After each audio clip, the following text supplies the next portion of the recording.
there's a new viral ad for Bernie Sanders. This is not part of his campaign. What I love about Sanders' campaign is that they support people who put together their own ads in support of Bernie Sanders. And Amber Schaefer, who happens to be a comedy director, put out what you're about to see.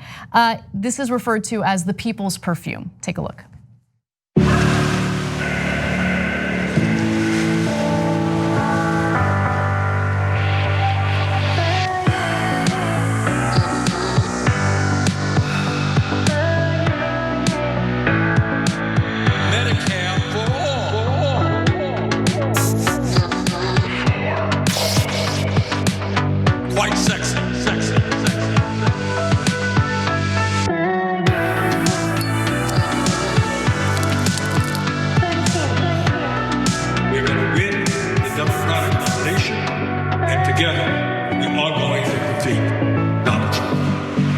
Introducing Bérnié, the People's Perfume.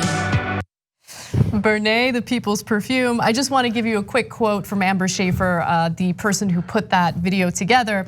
The idea behind the campaign is to complicate the white male Bernie bro false narrative and show women and people of color feeling the burn. Despite what Twitter or the media would lead you to believe, Bernie is leading among people of color, and women have consistently made up more of Bernie's base than men, which makes sense because if you look at Bernie's policies and track record, it's clear that he is the best candidate for racial justice, women's equality, and LGBTQ+ rights.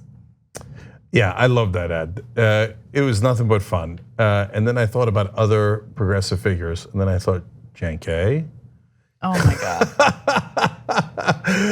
The worst selling perfume in human history. I don't think I'd even buy it. No, it's not a good name. You gotta work on the branding. Yeah, let alone this branding. No, I love it, but there have been so many great, I guess, crowdsourced videos in support of Bernie Sanders. And I wanna be clear, like the campaign isn't in any formal way asking people to do this. They're doing it on their own, putting it out there, and the campaign loves it. I love it because it shows you that this is a people-powered campaign from beginning to end.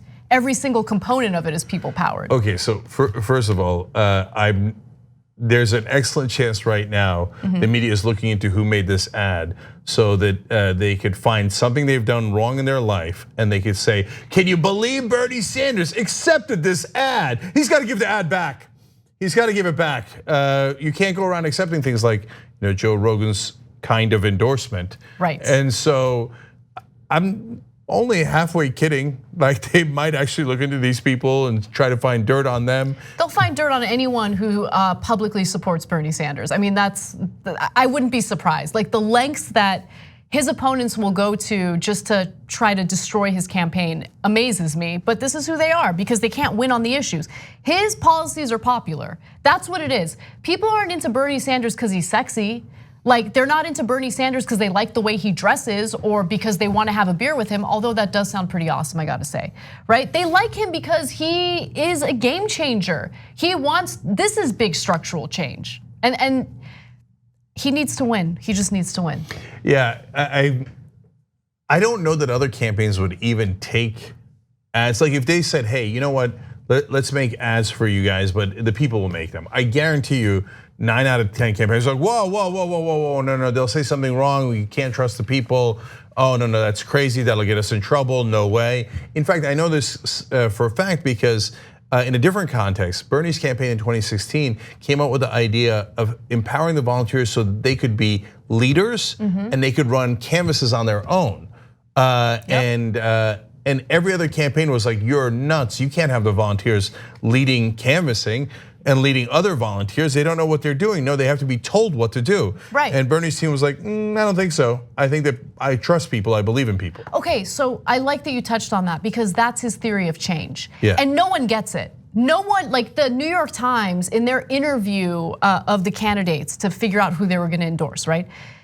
They heard Bernie Sanders perfectly lay out that theory of change, that it is a people-powered ideology that he is not willing to work with Mitch McConnell, that he is gonna go into the states where Republican or Democratic candidates are fighting him the hardest on the policies that he wants to accomplish, and he's gonna get the people to threaten to primary them, vote against them in their re-election campaigns. That is powerful. We see that happening right now with Donald Trump. Why do you think all of these Republican lawmakers who can't stand Donald Trump are so loyal to him? Because their political careers literally depend on it, right? But Donald Trump uses it for nefarious purposes. I mean, look, so I'm so disheartened with the national media. It's hard to talk about it. So look, and I guess I'm going to be insulting. It's not like they're not insulting back, but do you not understand simple ideas? Like if you create public pressure, then there would be, they'd be worried about primaries. Because when Bérnié says that, they attack him. They're like, "Oh, you seem to be attacking fellow Democrats." But those quote unquote fellow Democrats are saying they will not vote with him. They will vote with the Republicans against Medicare for All or Green New Deal. So what is your theory of change? Has the media ever asked an establishment candidate, what is your theory of change on passing any of these bills? Yeah, they do. Look, the New York Times asked every single candidate. I've been listening to every single interview that they've done. They do ask. And what they are always impressed by is I'm gonna reach across the aisle and I'm gonna work with the other side argument. They love it. They love but that's exactly but Anna, that's exactly my point. No, seriously, if you're a serious journalist, New York Times, anywhere else, and you think reaching across the aisle to work with Mitch McConnell might be fruitful for Democrats on Democratic priorities. It's amazing. No, you can't possibly believe that. I mean, look, that means you don't know anything about news. That means you don't know anything about politics. No, but here's what they don't understand and what they don't believe in. This is the most, I think, revealing part of all of it. They don't believe in empowering the electorate. They don't, right? In their minds, and I'm sure it's a subconscious thing, right?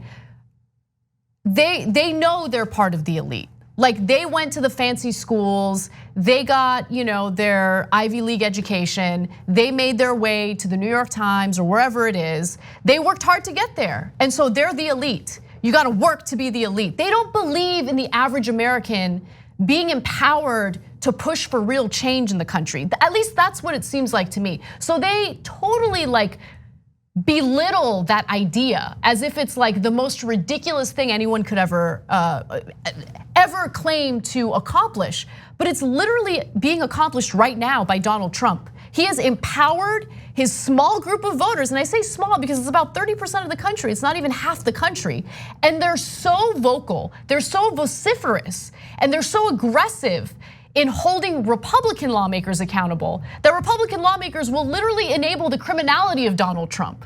Yeah, so look, I'll end on this. The suffragette movement, when they went out into the streets and they said, we're gonna get an amendment to get women the right to vote, how would the media, today's media, have treated them?